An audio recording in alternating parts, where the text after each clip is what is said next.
Bongbong Marcos nangakong itatayong muli ang mga komunidad na pinadapa ng 6.9 magnitude na lindol sa Cebu.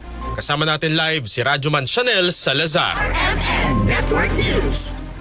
Tiniyak ni Pangulong Ferdinand Marcos Jr. na hindi pababayaan ang pamahalaan ng mga naapektuhan ng magnitude 6.9 na lindol sa Bogo City, Cebu. Ayon sa Pangulo, hindi mag-isa mga nasalanta dahil patuloy na kumikilos ang iba't ibang ahensya ng pamahalaan. Git ng Pangulo, sama-samang kakayanin ng bansa ang kalamidad at muling itatayo ang mga komunidad na naapektuhan ng trahedya. We are still assessing the damage there, but the earthquake was very strong. Pagka yung mga ganyang klaseng numbers, that's a very, very big number already. So we're assessing the damage, we're assessing the needs na pangangailangan.